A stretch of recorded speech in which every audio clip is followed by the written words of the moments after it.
His leg was crushed. He saved a life. But would his dreams be crushed also?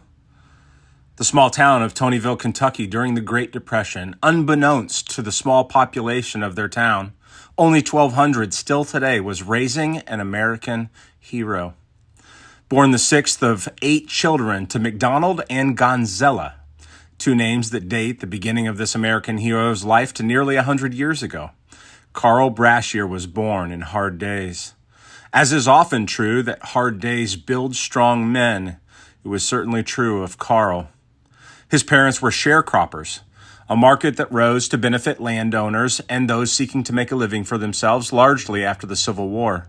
The sharecroppers rented land, lived on it, and farmed it in order to make a living, keeping their portion and returning a portion of the harvest to the landowner.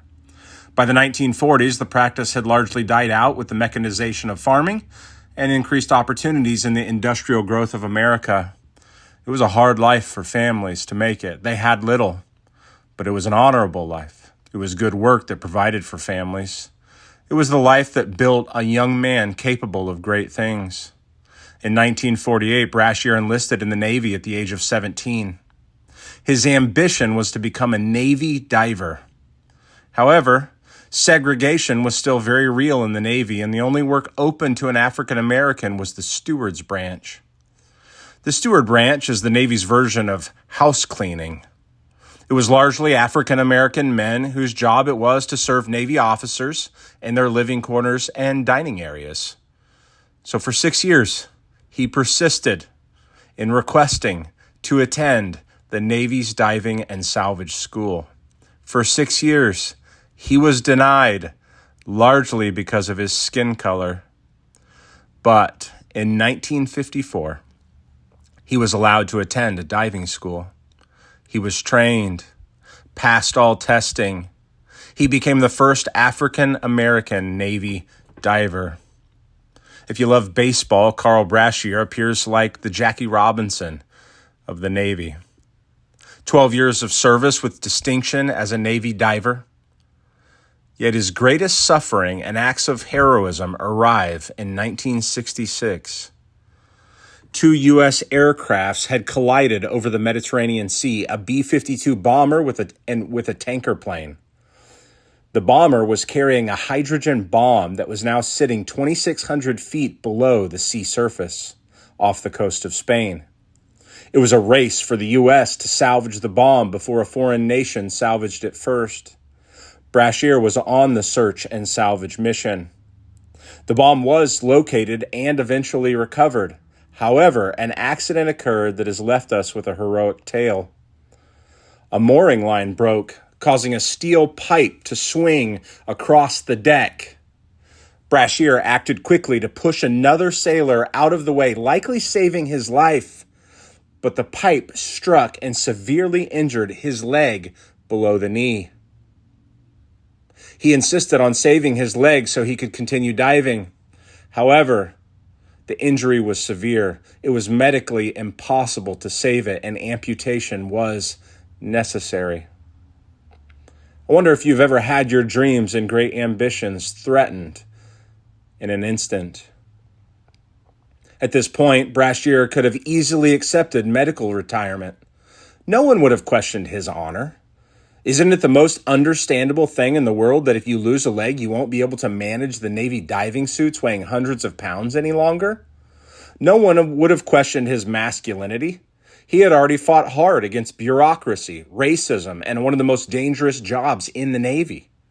In an act of defiance and demonstrating rare resilience and the American spirit, Brashear strengthened his body with a prosthetic leg. Not with the technology of modern prosthetics, but with the technology of the 60s, mind you. He was determined to dive again and to reach the highest rank for Navy divers, Master Chief. Unwilling to take no for an answer from Navy officers, he passed all Navy diving tests again in 1968, nearly 2 years after losing his leg. Amazing.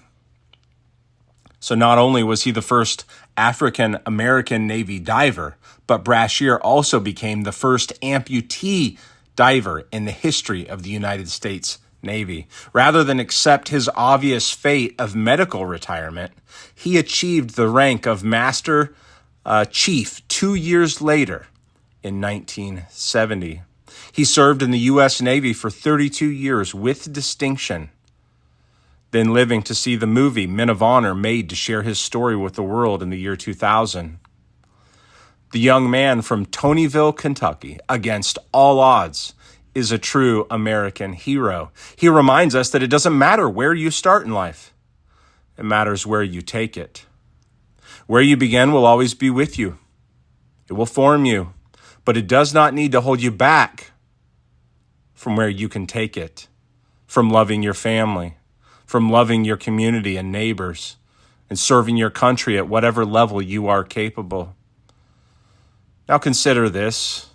How many heroes have been heroes with suffering or sacrifice? Isn't it all of them?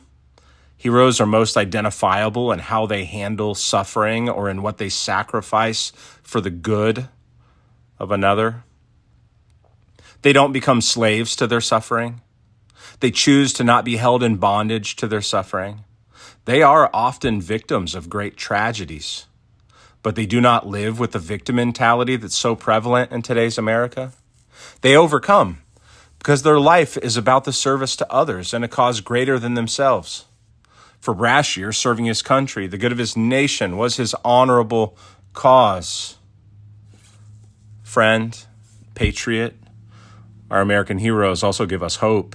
Brashear's story gives us hope that you don't have to live a life in America as a victim. He faced staunch racism. He faced bureaucrats who didn't believe in him or his ability, both as a black man and as an amputee. He lost his leg in service. He did not accept victimhood. He battled back. His story gives us hope that we can battle back, that we can take hold of the historical American spirit that endured great suffering with resilience and determination, bravery, courage, continued service. Be inspired to be like them, maybe in not such great and dramatic ways that a movie's made about you. Maybe as a father, a husband, a man. It might be as simple as stepping up and taking responsibility for the good of your family and working a crummy job in order to provide. As parents, don't allow your children to grow up as constant victims of their circumstance or of someone else's failures. Maybe it's as simple as giving hope to a friend that their suffering doesn't have to be the end of the story. What good can you do today in spite of your suffering, patriot? Might it be that we need to change how we think about victimhood? We often see those who are suffering as victims, and in many cases, rightly so. But mighty oaks grow strong in the wind, and their roots grow deep in seasons of drought. What if we are victims of our own comforts and convenience, and the weaker for it? Carl Brashear's leg was crushed. He saved a life. He didn't let it crush his dreams also. Think about it. Thank you for listening. If you find this content beneficial, please like, follow, subscribe, and share our content to support our work in preserving freedom for future generations. As always, this content is brought to you by the Old Glory Coin Token.